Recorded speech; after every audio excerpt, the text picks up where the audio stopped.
Vamos lá, meu caro aluno. Agora nós vamos falar de mecânica, né, com os conceitos de cinemática e movimento uniforme. É uma matéria que a gente vai iniciar aqui agora, né, dessa forma. Bom, imagine você aí dentro do carro, certo? E o carro está fazendo uma viagem, você está lá observando todo o trajeto. Toda essa observação, ela está associada à mecânica. Toda. Os carros passando no movimento do seu carro que você está presente, a estrada em si que parece estar se locomovendo no sentido oposto ao que você está viajando, as placas que estão na beirada da estrada elas estão se movimentando também à medida que você vai passando. Tudo isso é um conceito de mecânica. E é o que a gente vai começar a aprender a partir de agora. A parte da mecânica que estuda os movimentos e as trajetórias dos corpos é chamada cinemática. E nessa parte vamos estudar as grandezas físicas de posição, velocidade, aceleração e tempo de deslocamento, sem necessariamente nos preocuparmos com o que originam, mantém ou modificam essas grandezas. Vamos nos preocupar apenas com seus respectivos efeitos. Com isso podemos dizer que vamos estudar o que chamamos de cinemática escalar. Isso mesmo, quem já lembrou aí, veio na cabeça. Isso aí nos remete àquela aula que tivemos sobre grandezas escalares e vetoriais, certo? Então, se vamos estudar cinemática escalar, significa que vamos nos preocupar apenas com as intensidades das grandezas físicas, de posição, de velocidade, de tempo e aceleração. Aí mais na frente, quando a gente for mexer com cinemática vetorial, que aí sim a gente vai passar a nos preocuparmos com direção e sentido do corpo analisado. Já dentro dos conceitos de cinemática, quando a gente fala do móvel, é um corpo provido de massa e volume cujo movimento pode ser estudado. O exemplo que temos é o corredor na praia, e ele sendo um móvel, né, porque o seu movimento em si pode ser devidamente estudado pela cinemática. Observem as bolas nas mãos do marabalista. Elas são móveis porque podem ser analisadas, seus movimentos podem ser analisados pela física. Ainda dentro de conceitos de cinemática, não podemos deixar de falar de referencial. Referencial é um corpo ou um sistema de corpos que nos auxilia na identificação do móvel a ser analisado, bem como a posição que esse móvel adota e as velocidades que ele possui durante todo o seu percurso. Um exemplo muito nítido de referencial que temos hoje é o do ônibus, por exemplo. Vamos colocar assim. Se uma pessoa está no ponto de ônibus e observa outra pessoa dentro do ônibus, para essa pessoa, aquela pessoa dentro do ônibus está em movimento. Ou seja, ela é o referencial naquele momento. Então ela consegue observar vendo a pessoa dentro do ônibus e ver, a pessoa está em um devido movimento. Mas, se existe outra pessoa dentro do ônibus e essa outra pessoa observa a mesma pessoa dentro do ônibus, para ela, essa pessoa então vai estar parada. Por quê? Agora o referencial é outro. Então quando muda-se o referencial, muda-se totalmente a análise do movimento que está sendo estudado. Agora falando sobre trajetória. Bom, trajetória é o conjunto formado por todas as posições ocupadas por um móvel durante o seu movimento, ou seja, todas as posições que aquele móvel ocupou durante o movimento que ele foi executando. Lógico que tendo em vista um determinado referencial. A gente acabou de falar de referencial e a importância do referencial, né? O referencial é muito importante porque é ele que vai fornecer para nós um certo plano da trajetória. Vamos dar um exemplo, esse vídeo que está acontecendo aí agora, aí, das pessoas jogando bola na praia, por exemplo, né? Eu estou sentado na areia porque eu não estou brincando, mas eu consigo ver, eu sou um referencial que está vendo o movimento da bola pelas pessoas que estão brincando naquele momento. Quem está brincando lá, ela possui outro referencial. Ela participa da brincadeira e consegue visualizar de outra forma aquela trajetória que a bola está fazendo, né? Eu consigo enxergar da maneira que eu vou descrever aqui agora. Bom, nós estamos aqui no site do PH in Hat do Colorado, que vai ser um dos nossos laboratórios, né, virtuais. É um site muito bom para quem está querendo entender a física, e a gente vai utilizar muito esse site durante todo o percurso. E aqui a gente vai simular uma trajetória, né, como a gente está analisando aí agora, para identificar o que é uma trajetória. Vocês podem ver que aqui é um canhão. Nós não vamos entrar nos conceitos mais básicos aqui, porque isso aqui está relativo ao movimento projétil. Eu vou apenas aproveitar o laboratório para a gente poder identificar o que é exatamente uma trajetória, né? Então eu disparo o canhão, e trajetória nada mais é do que esses pontos aqui demarcados, que no caso a abóbora, né, que é o que a gente está utilizando aqui, ela percorreu durante esse percurso. Então isso aqui é o que determina a nossa trajetória. E essa demarcação azul aqui é o que determina o que é a nossa trajetória. E eu, como referencial que consigo enxergar esse movimento, né, estou numa distância aqui, consigo ver todo o movimento da abóbora, eu estou no referencial que me permite identificar essa trajetória que a gente está analisando. Ok? Todo móvel em movimento possui uma trajetória. Exemplo também seria este avião que a gente está vendo na imagem aí. Bom, galera, agora a gente vai falar sobre espaço. Que na física a gente simboliza pela letra S. Bom, vamos pegar aqui que nós vamos fazer uma viagem de Belo Horizonte até Salvador, beleza? E aí é o seguinte: a gente vai determinar que nosso espaço inicial é Belo Horizonte e o espaço final é Salvador, beleza? A trajetória, né? Quem tiver curiosidade de colocar no Google Maps vai perceber que todo trajeto que você coloca para poder ser executado com o GPS, ele forma esses pontos, né? Essa linha azul com esses pontos brancos, e isso aqui nada mais é do que o que a gente acabou de estudar, é a trajetória do veículo. Só que quando eu falo de espaço, o que eu quero falar? Espaço, ele é como se fosse apenas uma linha reta que interliga os dois pontos que você está procurando. Ele não se preocupa em analisar o trajeto num todo. Ele se preocupa unicamente em ver da onde você partiu e da onde você chegou. Ou seja, espaço, nós vamos escrever da seguinte forma: é a distância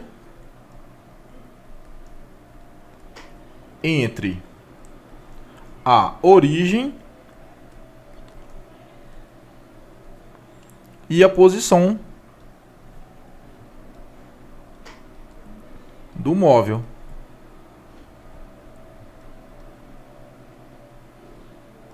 Certo? Então isso aqui é o espaço. É a distância entre o ponto da origem e o ponto onde a posição está demarcada. Não significa distância. Nós vamos ver a diferença mais para frente agora.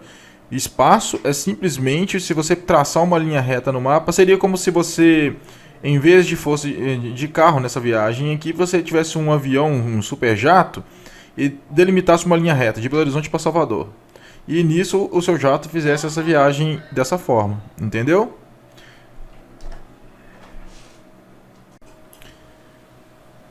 E dentro do conceito de espaço, existe uma coisa que nós vamos fazer aqui agora que chamamos de sentido. Por exemplo, aqui a gente vai demarcar como sendo nossa origem. Certo? E aí, eu tenho um ponto vermelho, que a gente chama de móvel vermelho, que está do lado de cá. Este móvel vermelho, ele pode se mover em dois sentidos. Um sentido afastando-se do ponto de origem e o outro sentido se aproximando do ponto de origem. O sentido, ele pode ser positivo ou negativo. Se a gente determinou que aqui é o ponto de origem e à direita do ponto de origem tudo que for para cá é positivo, esse seria o nosso sentido positivo do móvel. Porém, se ele vier nesse sentido, a gente determina que é o sentido negativo do móvel. Então, vamos determinar aqui uma demarcação para esse ponto aqui. Vamos supor que aqui é o marco de 100 metros. E esse móvel, na verdade, ele está se distanciando do ponto de origem. O ponto de origem está aqui, a gente já determinou que à direita do ponto de origem, todos os marcos são positivos. Logo, o espaço que esse móvel percorreu da origem até o ponto onde ele se encontra, que a gente vai determinar como sendo o ponto B, é 100 metros. Positivo, ok? Porém, do lado oposto, possui um móvel verde que está percorrendo o sentido a se afastando do marco da origem, porém, ele está do outro lado da nossa marcação. A gente vai chamar esse ponto de ponto A. Nesse ponto A aqui, o marco, que também seria 100, se a gente traçar o marco aqui, esse marco também é de 100 metros. Ou seja, o espaço que eu tenho daqui até a origem é o mesmo que eu tenho do ponto B até a origem. Ok? Porém, quando eu for determinar o espaço percorrido pelo móvel verde, eu vou dizer o seguinte: ele percorreu menos 100 metros. Por quê? Porque ele está se afastando à esquerda do nosso ponto de origem. Ok? Um fator que é muito importante nessa análise aqui é que quando você for determinar o espaço percorrido pelo móvel devido à sua trajetória, você sempre vai analisar o seu ponto de partida. Vamos supor que o ponto verde e o ponto vermelho, ambos partiram da origem. Beleza, então eles percorreram a distância iguais, né? Já que a gente determinou no marco 100 aqui para ambos o espaço percorrido. Mas vamos supor que o verde possa ter partido aqui da metade do percurso, esse aqui passa a ser o ponto inicial para o objeto verde.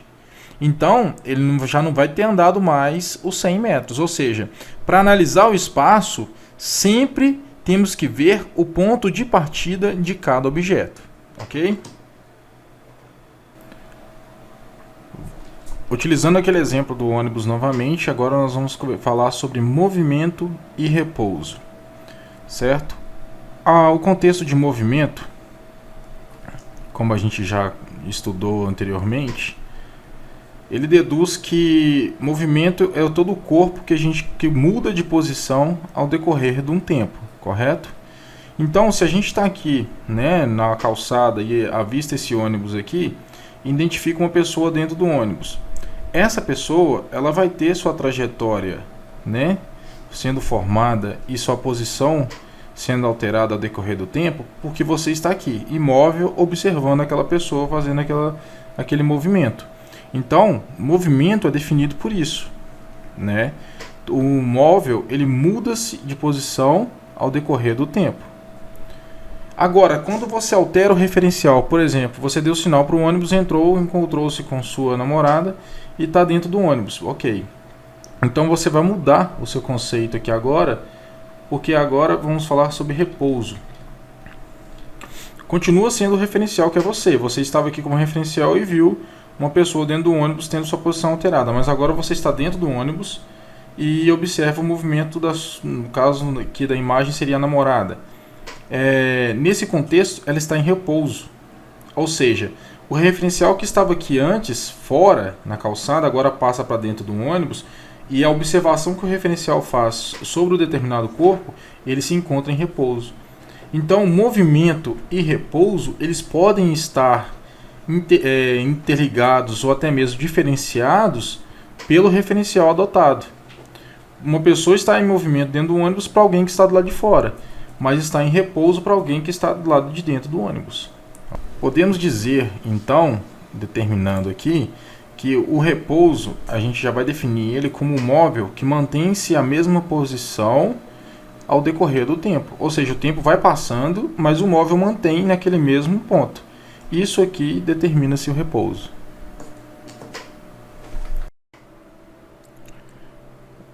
Agora que a gente já aprendeu sobre espaço, movimento e repouso, o que a gente vai analisar? A gente vai analisar como que se calcula o deslocamento de um móvel, o que a gente chama de deslocamento escalar. Deslocamento escalar. Certo? Vou soltar aqui o videozinho, né, o exemplo, o simulador nosso aqui, para que a gente consiga absorver melhor esse aprendizado. Aqui você pode ver, né, uma picapezinha vermelha numa pista e ela saiu de um ponto, foi para outro. A gente analisando esse trajeto por cima, né, como se a gente estivesse filmando de um drone. E aqui, ó, nesse início aqui eu tenho o ponto inicial. E ela chegou, foi até o outro ponto. Esse ponto inicial eu chamo ele de S0. E aonde ela chega, que é o ponto final do estudo, eu chamo de SF. Ou seja, como que fala algebricamente o deslocamento? Delta S é igual a posição final menos a posição inicial. Isso é interessante, que essa aqui é a nossa fórmula, né, algebricamente falando, para se calcular o deslocamento escalar. E o delta, toda vez que você se deparar com delta, ele é uma letra grega, né, que denota a seguinte coisa: variação. Sempre que você se deparar com alguma fórmula que possui o delta, ele nos remete a variação, tá certo? E aí o seguinte, querido aluno, nós temos que analisar friamente essa base do delta, né? Que já que a gente está analisando o espaço percorrido, foi até o que eu demarquei aqui agora, é esse espaço aqui que é o delta S. Ou seja, é a interligação entre o meu ponto final com o meu ponto inicial. E o delta S, se ele for maior do que zero, isso denota para a gente que este movimento é um movimento progressivo. Ok? Progressivo. É um movimento que você tende a elevar. Porém, se o delta S for menor do que zero, ele me denota um movimento sendo retrógrado. Ou seja, eu estou diminuindo o meu valor do delta S, retrógrado. Ok? Como que eu vou analisar um movimento, se ele é retrógrado ou se ele é progressivo? Pensa comigo, isso tudo vai depender da origem. A gente acabou de falar com relação à origem, né, na aula de espaço. Vamos supor que a nossa origem estava aqui, ok? Se o móvel saiu deste ponto, a esquerda da origem é tudo negativo, a direita da origem é positivo. Se o móvel saiu desse ponto, que é o ponto determinado como a origem, fazendo o movimento oposto, ok? Ele vai ter, logicamente, um SF negativo. Por quê? A nossa posição final deixará de ser positiva e passará a ser negativa. Logo, seu delta S, que é a diferença entre ambos, vai ser negativa. Então, o movimento ele é retrógrado, ok? Se ela fizer esse movimento oposto. Nos outros casos contrários, sempre vai ser positivo, porque ela sai de uma posição sendo ela negativa ou zero e vai tendendo a aumentar o seu posicionamento, ok? Então, resumindo, deslocamento escalar é a diferença que nós temos entre o ponto final e o ponto inicial, né, o ponto original de um movimento, ok? São as duas posições de um móvel, a final e a inicial. Um fator muito importante, que nós vimos até um exemplo na aula de espaço, é que deslocamento ele não é a distância. A gente não pode considerar deslocamento a distância total do trajeto. Por quê? Pensa comigo, se esse carro tivesse feito um trajeto mais ou menos assim, ó, andar, sair fora da pista para depois chegar no ponto final. O deslocamento ele só analisa o ponto inicial e o ponto final. Ele não analisa qual foi a distância percorrida pelo móvel num todo. Então, deslocamento, né, ele só vai pegar a posição inicial, posição final, mas nunca associar isso a uma distância total percorrida do móvel. Então a gente pode dizer que distância é diferente de deslocamento.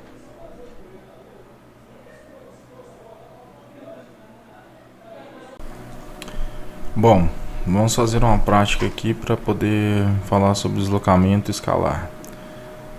Observe a representação das posições de um móvel e veja a diferença entre ΔS e D, ou seja, a variação do deslocamento e a distância em si. No trajeto em que o móvel parte do ponto A e vai até o ponto B. Ponto A vem até o ponto B, de onde segue até o ponto C. Ok. Então, vamos resolver a letra A. Ele quer o deslocamento de A para B. Então, é o ΔS de A até B. ΔS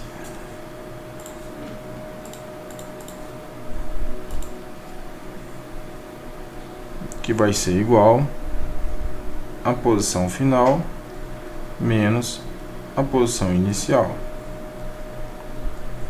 ΔS de A para B, nós vamos ter, qual que é a posição final? Ele foi de A até B.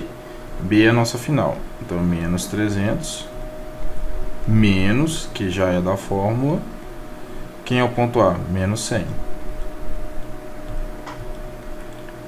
Então, o ΔS de A para B vai ser igual a menos 300 com mais 100, que vai dar menos 200 metros.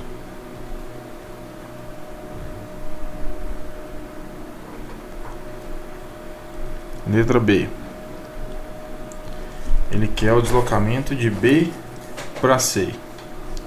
Então nós vamos ter que ΔS B para C é igual a posição final menos posição inicial, onde ΔS de B para C vai ser, qual é o ponto final? C, 200. Menos, que já é da fórmula, quem é o ponto inicial? B. B vale 300. Logo, o ΔS de B para C vão ser 200 mais 300, que dá o total de 500 metros. Olha para vocês verem uma coisa interessante. O primeiro deu um valor negativo, porque logicamente ele saiu de A para B, ou seja, ele foi no sentido negativo da origem. E depois ele foi de B para C, ou seja, ele quis caminhar no sentido positivo da origem. Então logo o seu valor do ΔS, o deslocamento escalar, vai ser positivo. Letra C. O deslocamento escalar de A para C. Novamente, é sempre interessante a gente reescrever a fórmula, porque isso faz com que a gente memorize ela. Então, todas as vezes, mesmo que a mesma fórmula, vocês vão ver eu sempre reescrevendo a fórmula novamente. E espero que vocês também façam o mesmo, que assim vocês vão assimilar a fórmula de maneira mais tranquila. ΔS de A até C, logo o nosso ponto final é C, nosso espaço final menos o inicial, que é A, menos 100. Logo, o ΔS de A até C vão ser 200 mais 100, que é igual a 300 metros.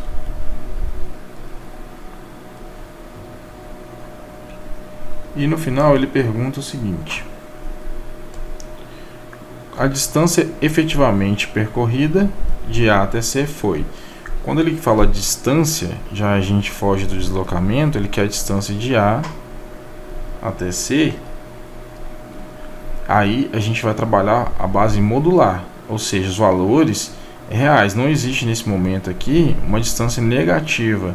Distância sempre vai ser nesse fator positivo. Então o que nós vamos imaginar aqui? Nós vamos pegar o valor de A até B, que foi o primeiro trecho, que é o de 200, que foi onde o móvel percorreu, de A até B, e depois de B até C. Então o módulo do ΔS de A até B mais o módulo de ΔS de B até C. Logo, a distância vai ser a base modular de A até B, 200, mais o módulo de ΔS de BC, não vai alterar, é 500. Então, nossa distância de A até C foi de 700 metros.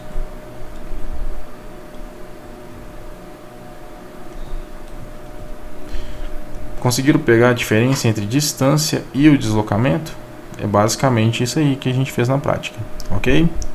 Até o próximo vídeo. Quem tiver alguma dúvida, favor colocar nos comentários aí embaixo que eu vou visualizar, ou se não, pode mandar por e-mail que vai estar na descrição do vídeo, ok? Até a próxima.